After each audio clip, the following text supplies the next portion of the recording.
குடியினால் ஏற்படக்கூடிய பிரச்சனைகளை மையமாக வச்சு ஒரு கவர் பண்ணும் அப்படின்னு நான் நினச்சிருந்தேன். ஆனால் இந்த படம் பார்த்த பிறகு அந்த எண்ணத்தை நான் கைவிட்டுட்டேன்.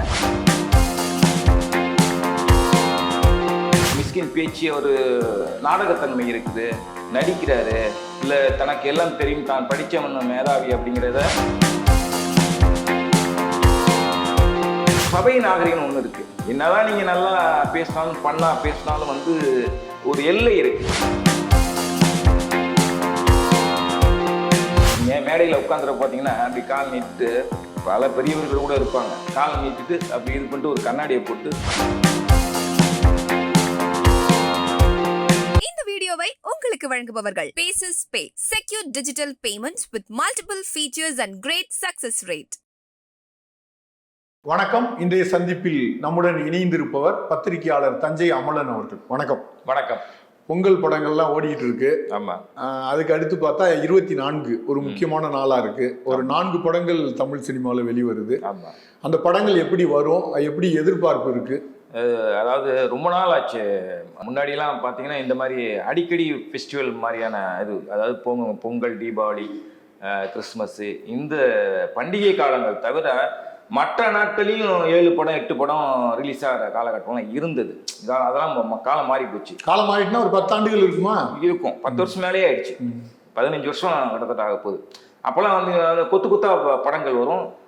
நல்லா இருந்தாலும் அத்தனை படங்களும் ஓடும். அப்படி இருந்த காலகட்டம் மாறி இன்னைக்கு வந்து பெரிய படங்கள் வந்தாலே எல்லாம் தெரிச்சு ஓடுற காலகட்டமாகவும், அல்லது பெரிய படங்கள் விலகும் போது சீரிப்பாயிற படங்களும் அதிகமாயிடுச்சு. அந்த ஒரு காலகட்டத்தில் இப்போ பொங்கல் முடிஞ்சு, பொங்கலுக்கு அத்தனை படங்கள் ரிலீஸ் ஆனிச்சு. விடாமுயற்சி வரலன்னொன்னே அத்தனை படங்கள் ரிலீஸ் ஆனிச்சு. அதில் மதகஜ ராஜா அள்ளிக்கிட்டு இருக்கு வசூலை. வணங்கானுக்கு ஒரு பெயர் இருக்குது. பட் வசூல் ரீதியாக பெரிய வெற்றியாக என்னன்னா அது நம்ம தெரியல என்னன்னு கரெக்டாக. அதன் பிறகு பார்த்தா இப்போ 24ஆம் தேதி ஒரு 4 படங்கள் வரிசை கட்டி நிற்கிது. இந்த படங்கள் பார்த்தீங்கன்னா 4மே 4 விதமாக இருக்கும் அப்படின்னு நம்பப்படுது. ஒன்று வந்து பாட்டக்காரா, இன்னொன்று மிஸ்டர் ஹவுஸ் கீப்பிங் ஒரு படம், இன்னொன்று குடும்பஸ்தன், மணிகண்டன் நடித்த குடும்பஸ்தன், இன்னொன்று புதுமுகங்கள் நடித்த பூர்வீகம்னு ஒரு படம். இதில் நான் 4 படத்தில் ஒரு படம் நான் பார்த்துட்டேன், பூர்வீகங்கிற படம். இந்த 3 படங்கள் நல்ல ரிசல்ட் இருக்குது. ஏன்னா எல்லாமே பேசுகிறப்ப அந்த மேடைகளில் பேசுனது சரி, யூடியூப்பில் அவங்க கொடுத்த பேட்டிகளும் சரி, அந்த கண்டென்ட்டும் சரி, பார்த்தா எல்லாமே சிறப்பான ஒரு படமாக இருக்கும்னு நினைக்கிறேன். குடும்பஸ்தன் எடுத்துக்கிட்டால் மணிகண்டன் நடித்த படம். அவர் ஏற்கனவே சூஸ் பண்ணுற அந்த குட் நைட்டுன்னு மாதிரியான படங்கள் பார்த்திங்கன்னா ரொம்ப அருமையாக தேர்வு செய்து நடிக்கிறாரு. அதில் ஒரு படமாக குடும்பஸ்தன் இருக்குது. அவர் பேட்டி கொடுக்குறப்ப பொதுவாக அட்வென்ச்சர் படம் எடுக்கலாம், கதை பண்ணலாம் அப்படின்னு நம்ம யோசிச்சுட்டு இருந்தோம். ஆனால் என்ன இதை பண்ணலாமா அதை பண்ணலாம் யோசிச்சுட்டுறப்ப டக்குன்னு ஒரு பொறி தட்டினது. இந்த காலகட்டத்தில் வந்து குடும்பம் நடத்துறதே ஒரு பெரிய அட்வென்ச்சர் தான். அதனால அதையே வச்சு ஒரு காமெடி ஃப்ளேவரில் பண்ணலாமே அப்படின்ட்டு. அந்த காமெடிக்கும் வழக்கமாக அந்த காமெடி படம்னா ஒரு மியூசிக் இருக்கும்ல, ஃபன்னான மியூசிக்கு, அது இல்லாமல் ஒரு டெரர் மியூசிக் மாதிரி இருந்தால் எப்படி இருக்குன்னு ஒரு மிக்சிங்கில் ஒரு படம் பண்ணியிருக்காங்க. படம் ரொம்பவே நல்லா வந்திருக்குன்னு கேள்விப்பட்டேன். இந்த காலகட்டத்தில் எப்படி குடும்பத்தை ஒருத்த நடத்திட்டு போகிறான், என்ன பிரச்சனைகள் சிக்கல்கள் அப்படிங்கிற அலசர படம் தான் குடும்பஸ்தன். படாத பாடு படுறான் ஒருத்தன், அவ்வளோதான். ஆமாம். இப்போ குட் நைட்ல கூட ஒரு சின்ன கொரட்டை அப்படிங்கிறது அவரோட நடிப்பு டெவலப் பண்ணியிருப்பாங்க. ஸ்க்ரீன் பிளேயும் அது அழுத்தமான அது மாதிரி குடும்பஸ்தன். ஆமாம். அதே மாதிரி பாட்டராதா குடியினால் ஏற்படக்கூடிய பிரச்சனைகள், அது குடும்பம் சார்ந்து தன்னுடைய உறவுகள் சார்ந்து மட்டும் இல்லாமல் இந்த சமூகமும் எப்படி பாழ்படுது அப்படிங்கிற ஒரு கான்செப்டை காமெடி கலந்து இந்த பாட்டராதாவை கொடுத்துருக்காங்க. அதில் குறிப்பாக வந்து நம்ம சோமசுந்தரம் அவருடைய நடிப்பை வந்து வெகுவாக வந்து எல்லாருமே பேசினாங்க. அந்த ப்ரெஸ் மீட்டில் கூட மிஸ்கின்ல ஆரம்பித்து வெற்றிமாறன் எல்லாமே வந்து குறிப்பிட்டு பேசியிருந்தாங்க. ஏன்னா சோமசுந்தரம் மிகச்சிறந்த ஒரு கலைஞர், ரொம்ப சூஸிங்காகவும் பண்ணுறாரு. பண்ணிட்டு திடீர்னு ஒரு படம் நடிப்பார், அப்புறம் திருவண்ணாமலையில் போய் விவசாயம் பண்ணிட்டு அந்த மாதிரி ஒரு கலை சார்ந்து இயங்கிட்டு அப்படி இருக்கிற அப்படி ஒரு கலைஞன் வந்து இந்த படத்துல மிகப்பெரிய லெவலில் அடையாளப்படுவார். அப்படி ஒரு நடிப்பை கொடுத்துருக்காரு அப்படிங்கிற மாதிரி பேசப்படுது. அதுல இந்த இயக்குனர் அமீர் கூட சொல்றாரு, இவரை தவிர வேற நடிகரே இல்ல, இந்த படத்தை பார்த்துட்டு நீங்களே முடிவு பண்ணுவீங்க அப்படின்னு சொல்றாரு. ஆமா, கண்டிப்பா. அவரும் அமீரும் வந்து இந்த குடியினால் ஏற்படக்கூடிய பிரச்சனைகளை மையமா வச்சு ஒரு கதை பண்ணும் அப்படின்னு நான் நினைச்சிருந்தேன். ஆனா இந்த படம் பார்த்த பிறகு அந்த எண்ணத்தை நான் கைவிட்டுட்டேன். ஏன்னா இதை பார்த்துட்டு நான் எடுக்கணும் அப்படின்னு விட இதை விட சிறப்பாக எடுக்க முடியுமான்னு தெரியல அப்படிங்கிற மாதிரி பேசியிருந்தாரு. அதற்கான நான் அந்த கிளிப்பிங்ஸ் எல்லாமே சில காட்சிகள் பார்க்குறப்ப தோணுச்சு நம்மளுக்கு. கண்டிப்பாக இந்த படம் அவங்க பேசுகிற அளவுக்கு ஒரு முக்கியமான படமாக தமிழில் தேவைப்படுற ஒரு படமாக இருக்கும்னு பாட்டர் ராதாவை நம்ம நம்பலாம். அந்த பாண்டர் ராதாவுடைய ஆடியோ அந்த ட்ரெய்லர் ரிலீஸ்ல இயக்குனர் மிஸ்கின் பேச்சு வந்து ஒரு சர்ச்சையா மாறி இருக்கு. நல்லா பேசுறாரு அவரு, சில வார்த்தைகளை வந்து அவரு விட்டுறாரு மேடையில. ஆமா, ஏன்னா எல்லாரும் அதை ரசிக்கிறாங்கன்னு நினைச்சுக்கிட்டே அதை ரொம்ப ஓப்பனா பேசுறாரு. ஆமா, இல்ல இந்த மேடை மட்டும் இல்ல, அவர் பேசுற பல மேடைகள்ல அது ஒரு புக் ரிலீஸ் ஃபங்க்ஷனா இருந்தா கூட அங்க பேசுறதும் அப்படிதான் இருக்குது. ஆக்சுவலா மிஸ்கின் பேச்சு ஒரு நாடகத்தன்மை இருக்குது, நடிக்கிறாரு, இல்லை தனக்கு எல்லாம் தெரியும், தான் படித்தவன் மேதாவி அப்படிங்கிறத நிரூபிக்கிறதுக்காக அப்படி பேசுகிறாரு அப்படிங்கிற மாதிரி ஒரு சர்ச்சை கருத்துக்கெல்லாம் சில விமர்சகர்கள் சொல்கிறாங்க.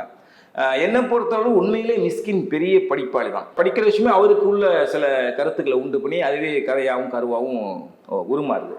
ஆனால் என்னன்னா, நானும் அந்த பேச்சு நான் உள்ளே இருக்கலை, அந்த விழா நிகழ்ச்சி நடந்த இடத்துல இல்லை, ஆனால் வீடியோ கிளிப்பிங் பார்த்தேன். அதில் நிறைய தடுமாறி இருக்காரு.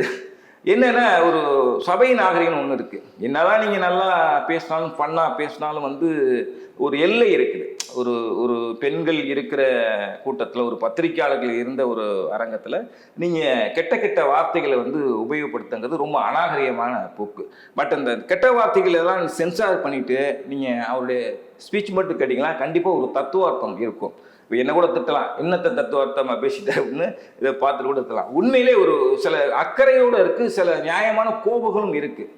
என்னென்னா, படம் இப்படி பண்ணணும், இப்படி நடிக்கணும் அப்படிங்கிற ஒரு விஷயத்தெல்லாம் அவர் எடுத்து சொல்கிறாரு. அந்த இதை தொடர்ந்து கொட்டுக்காளி ஃபங்க்ஷனில் கூட அப்படி தான் பேசல. இல்லை, ஒரு அதிர்ச்சிக்காக இதை செய்கிறாரோ? இல்லை, அது பேர் வாங்கணும் அப்படிங்கிறதுக்காக இல்லை, அவருடைய இயல்பே அப்படி இருக்குது. நீங்கள் மேடையில் உட்காந்துற பார்த்தீங்கன்னா அப்படி கால் நீட்டு, பல பெரியவர்கள் கூட இருப்பாங்க, கால் நீட்டிட்டு அப்படி இது பண்ணிட்டு ஒரு கண்ணாடியை போட்டு தூங்குறாரா, யோசிக்கிறாரா, இல்லை இது என்னென்ன பேச்சு அப்படின்னு ஒரு மமதையா இது பண்ணுறாரா அப்படிங்கிற மாதிரி நம்மளுக்கு சந்தேகமும் கடுப்பும் வரும்.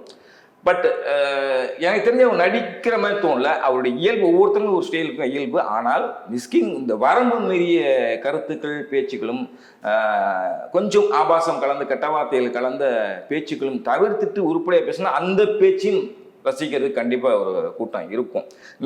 அந்த இயல்பு தன்மையை வந்து அப்படிதான் இருக்கும் தவிர கெட்ட வார்த்தை பேசினாலும் இயல்பா இருக்காரு அப்படின்னு நம்ம சொல்லிட முடியாது. அதை வந்து தவிர்த்துக்கணும் மிஸ்கின். இப்போ எல்லாருக்கும் இந்த வார்த்தைகள் தெரியும்ல, கண்டிப்பா பேசுற இந்த உலகத்துல வாழ்ற எல்லாருக்குமே கெட்ட வார்த்தை தெரியும் கண்டிப்பா. ஆனா மேடையில பேசும்போது அவங்க ஒரு மனிதனா பேசுறாங்க, ஒரு நாகரிகம், அந்த நாகரிகம் அந்த மேடையில உட்கார்ந்து இருக்க மனிதர்களை மதிச்சு அதை பேசுறாங்க. ஆமா, ஒரு அதிர்ச்சிக்காகவும் யூடியூப்ல வந்து ஒரு இது பேசப்படுங்கிறதுக்காகவும் அந்த மாதிரி வார்த்தைகளை பயன்படுத்துறது இருக்குல்ல, அது வந்து ஒரு நல்ல விஷயமா தெரியல. இன்னொரு விஷயம் மிக உன்னிப்பாக கவனிக்கணும், குறிப்பிடணும். இங்கே என்னென்னா வியூஸ் வெறின்னு ஒன்று ஆகிப்போச்சு. இந்த யூடியூப்பும் மற்ற இன்ஸ்டாகிராம் போன்ற அம்சங்கள்லாம் வந்த பிறகு வியூஸ் வெறி அப்படின்னு மாறிப்போச்சு. மிஸ்கின் பேச்சிலே பார்த்தீங்கன்னா, இன்ஸ்டாகிராமை திறந்தா அழகான ஒரு பொண்ணு மகள் மாதிரி இருக்கா, ஏதோ ஒரு பாட்டை போட்டுட்டு டான்ஸ் ஆடுறா, எந்த பொண்ணை பார்த்தாலும் ஆடுறாங்க, அது மாதிரி ஆகிப்போச்சு. அப்படின்னா அது ஒரு அவர் வந்து ஒரு அக்கறையாக தான் பேசுகிறார். ஏன்னா அப்படி இருக்குது சமூகம், வந்து அப்படி பால்பட்டு போயிட்டு இருக்குது, பயங்கரமாக இருக்குது. கேட்டால் நம்மலாம் ஒரு 40 வயது கடந்தவங்க இதை பற்றி சொல்ல போனால் என்னென்னமோ பூமரங்கள் அப்படி இப்படிலாம் ஒரு இது கிண்டலாக பேசப்படுது. ஆனால் அது முக்கியம் இல்லை, அதெல்லாம் விஷத்தன்மை. என்ன இப்போ சொல்ல வந்தேன் நான், அந்த நிகழ்ச்சியில் மிஸ்கின் பேசுகிறப்ப கிட்டத்தட்ட ஒரு 250 பத்திரிகையாளர்கள் இருக்கிறாங்க. அதில் சலித்தெடுத்த எத்தனை பத்திரிகையாளர்கள், எவ்வளோ பேர் ஜேர்னலிசம் முடிச்சுட்டு வந்திருப்பாங்க, எவ்வளோ பேர் சமூக அக்கறை உள்ள பத்திரிகையாளர் இருப்பான் அப்படின்னு சொல்ல முடியாது. ஆனால் இதே ஒரு 10-15 வருஷத்துக்கு முன்னாடி இதை மாதிரி மிஸ்கினோ வேறு ஒரு பேச்சாளர்களோ செலிபிரிட்டி பேசினா அது கண்டிக்கக்கூடிய ஆட்கள் இருந்தாங்க. அது எதிர்த்து பேசுவாங்க, பேசக்கூடாது, உட்காருங்க, உங்கள் பேச்சை மாற்றுங்க அப்படின்னு வன்மையாக கண்டிப்பாங்க. ஆனால் இன்னைக்கு யாருமே கேட்கல. அனுபவசாலிகள் திறமைசாலிகள் வந்து வெளியில் இருந்துட்டு இருக்காங்க, கேட்க அப்படியே ஒதுங்கிடுறாங்க. அது மாதிரி இல்லாமல் இனிமேல் மாற்றிக்கணும். இந்த பத்திரிகையாளர் போர்வையில் இருக்கவும் சரி, ஊடகத்தாரும் சரி, இன்னுமே பக்குவத்தை, சமூக சிந்தனை, அக்கறையை வளர்த்துக்கணும். அடுத்த படம் வந்து இந்த மிஸ்டர் ஹவுஸ் கீப்பிங், அது எப்படி இருக்கு? ஹவுஸ் கீப்பிங் வந்து புது வந்த பிக் பாஸ் புகழ் ரயான் அவரும் லாஸ்ட்லியா அவங்க நடித்த படம் தான். அதுவும் வந்து ஒரு காமெடி. அந்த டைரக்டர் வந்து ஒரு யூடியூப்ல வந்து ஒரு ஃபெமிலியரான ஹரிகிருஷ்ணன். ஆமாம், டைரக்டர் இல்லையா, அவர் தான் நடிச்சிருக்காரு, ஹீரோவும் பண்ணியிருக்காரு. இந்த பிக் பாஸ் இது பண்ணால அவரும் முக்கியமான கேரக்டர். அவர் வந்து அந்த டைரக்டரும் நடிக்கக்கூடியவர் தான். யூடியூப்ல வந்து பல கெட்டப்புகள் போட்டு நடிக்கக்கூடியவர் தான். ஒரு 4 கெட்டப் இருக்குன்னா 4 கெட்டப்பும் அவரே 4 கேரக்டராகவே வருவார். அந்த மாதிரி ஒரு திறமையான ஆள். அவருடைய திறமையை பற்றி பி. வாசு இயக்குனர் எவ்வளோ பெரிய டைரக்டர், அவரே வந்து அவர் பயங்கரமாக பாராட்டினார்.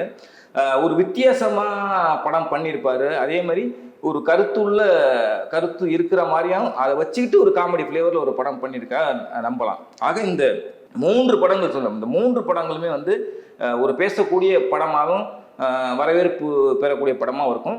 4வதாக நான் இன்னைக்கு பார்த்துட்டு வந்த பூர்வீகன் ஒரு சின்ன படம் தான்.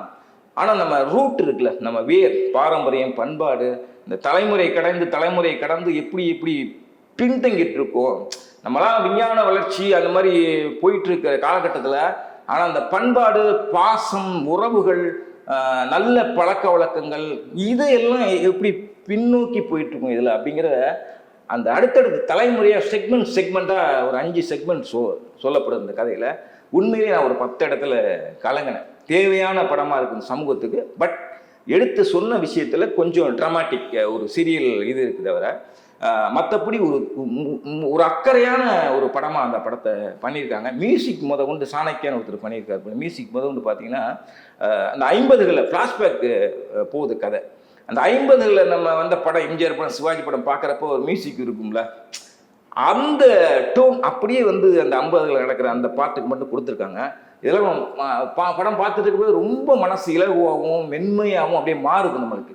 என்னன்னா இப்போ டாடா மோட்டான்னு அடிச்சு கிடிச்சு, இப்போ உங்கள் வயசுக்கு நீங்கள் பேசுவீங்க சார், அதை ரசிப்பீங்க சார், இந்த யங்ஸ்டேஜ் ரசிக்கணும்ல அப்படின்னு ஒரு கேள்வி வந்தால் கூட கண்டிப்பாக இந்த யங்ஸ்டேஜ் 20 வயசு பையன், 25 வயசு பையன், ஆண் பெண் 2 இந்த ஜெனரேஷன் தான் கண்டிப்பாக பார்க்கும் இந்த மாதிரி படத்தை. அப்போ தான் அவங்களுக்கு வந்து ஓ இப்படியெல்லாம் இருந்ததா அப்படின்னு தெரிய வரும்.